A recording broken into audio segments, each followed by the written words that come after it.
Hey guys, hello and welcome. I hope y'all are doing wonderful today. I feel like I haven't filmed a video in a while, so I just wanted to get out here and show you guys.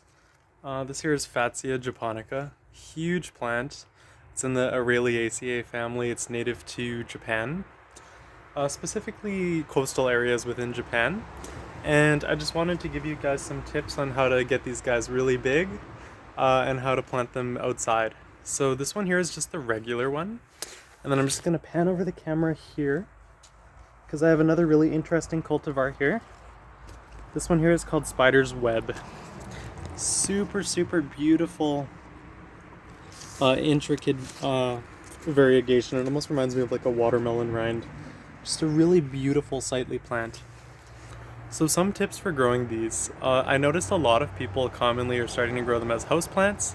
Seems to be a little bit trendy as a houseplant, mainly because of these huge tropical looking leaves, but they're actually quite cold hardy.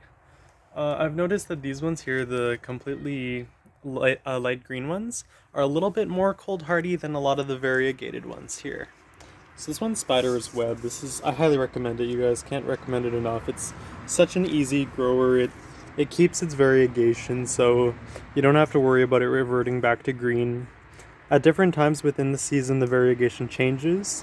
Sometimes it's more yellow, sometimes it's more white, and sometimes it's a little bit more muted and it becomes a little bit green, but it always comes back. It's very loud here today. I hope you guys can hear me. This is like the third or fourth plane going over today. Yikes. But anyways, so Fatsia japonica is compounded palmately, which means that it has like these finger-like leaf structures. Usually they come in about 5 to 7, sometimes 9 lobes. This one here has 5. This one over here has 9 actually, I believe. So it's just dependent on the variety you get. But yeah, enough about the backstory of these plants. I wanted to give you guys some more characteristics of these plants. So they are quite tall. They're a broadleaf evergreen. They're cold hardy to about -20 degrees Celsius. Some of them, if you have them close to a house and it's a little more protected, you might be able to get away with -25 degrees Celsius. They don't like really hot temperatures, so if it gets above 30 degrees, you might want to choose a place that has a little bit of shade for them. And they're very heavy feeders because they do have to maintain these huge glossy leaves and this turgidity, so they have to maintain their upright posture. So they're very heavy feeders. In many ways, I think that they're like the tropical equivalent of a squash. So treat these much like you're growing a pumpkin. Give them a lot of room and give them a lot of regular liquid feed fertilizer. They do not like to dry out, is another thing I'll say. They like if the soil gets a little bit boggy. They like routinely moistened soil. They like not being waterlogged, but definitely more on the wet side. They will perform well for you in full sun as long as they just don't get too much of that heat, especially not prolonged heat. Especially the variegated ones, they require a little bit more sun just because this area of the leaf doesn't produce chlorophyll naturally, so it just requires some more to photosynthesize and feed itself. But as long as you're giving them like 5-6 hours of really good sun in the afternoon, they'll work really well for you. What do I want to talk about now? If you're growing them in containers, you want to grow them quite deep. I have this one here in a pretty deep container here. That's a 3-gallon pot. And then this one here I'm just about to repot because it's still in the original pot. I recommend staking them up. I have this one here staked with bamboo until they get a little bit older. Excuse me, as they get older, they'll get a little bit of, what's the word I'm looking for? Cork. Not quite bark, but they'll start becoming kind of brown on the base, and then they become a little bit more woody, and they stand up on them by themselves as they get older. Another thing not to worry about with these plants is when they put out new growth. The new growth is quite fuzzy, and it's oftentimes this rust color. A lot of people will consider this here to be a disease. Well, that's just the natural way in which these plants naturally regenerate their leaves. I don't know if you guys can see in these newer leaves here on the variegated one, they got a little bit of that kind of haze, of that smoky brown rust color. That's just perfectly normal. That's just the way this plant grows. If you want bigger leaves, feed very often. I recommend in the active growing season, which is about April into maybe October if you get a pretty mild winter, to fertilize these with a liquid feed every single week. At full dilution, I don't think that, full concentration, I don't think that these guys necessarily need a diluted fertilizer because they can really handle it. And yeah, some of them grow to a height of, oh man, several meters, some of them almost 30 feet tall. And some of them are a little bit more dwarf. The spider's web one I've noticed is a little bit more compact. A lot of the more specialty varieties are a little bit more compact. Growing them indoors, they don't typically grow as tall. They grow more like 8, 9, 10 feet tall at maximum. If you want to top these guys, as long as you find a node, so a point in which a leaf is emerging, this one's a really good one, and cut about 1/4 to 1/2 inch below it, you can root this in water. It takes about 3 weeks. Change the water every couple of days just to maintain sterility. And they root very effectively for you, and you'll get many, many babies. They tend to put up 2, sometimes 3, sometimes even 4 new canes from where you chopped off, and then you get many new plants that way. Gives them a much more bushy appearance. So another thing I want to say is this plant here has a very wide spread. Isn't that beautiful? Wow. Sometimes exceeding 10 feet in really, really big varieties. So you got to be mindful of that. Some motorcycle going by. It's always like dead quiet here, and then I'll try to film, and then like automatically everything's so loud. I think I got bad luck with that, but oh well. One thing I want to say about these guys is they are susceptible to a little bit of crown rot, so if there's a little bit too much moisture around their base, you can tend to lose the plant, unfortunately. It'll start developing fungus, and it'll go mushy, excuse me, and desiccate, so you want to avoid that by keeping the root zone relatively dry. Not like waterlogged, not super dry, just evenly moist. They have a really interesting flower structure.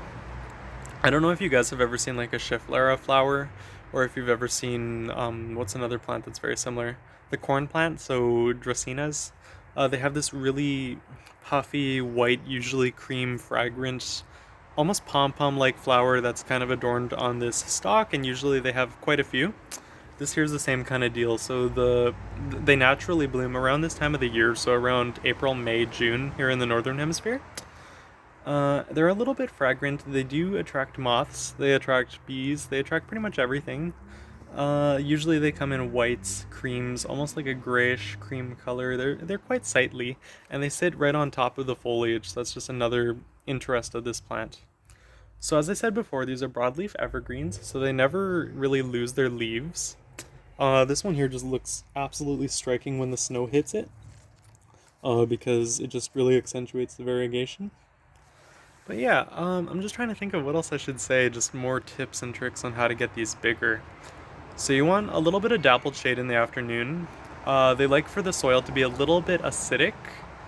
They like really boggy environments. I've noticed, in my personal opinion, they don't like being too root bound, but they don't like being too loose in the soil either. So you want a pot that's really accommodating to the size of the plant. It'll be most effective and successful for you that way. If you want to really encourage blooms, I recommend heavy feeding this in the month of April here in the northern hemisphere. Just give them a little bit of a boost. What are they susceptible to? If you're going to grow them indoors, just keep in mind it'll be a little bit more of a smaller, compact plant, which is naturally how it works. Give them as much light as you possibly can. If you're growing them indoors, they really strive for the light. You might get somewhat leggy plants. If you're growing them indoors, really recommend bringing them outdoors in the summer, because these are the kinds of plants that don't naturally really enjoy being indoors. They really like being outside. Yeah. What else should I say?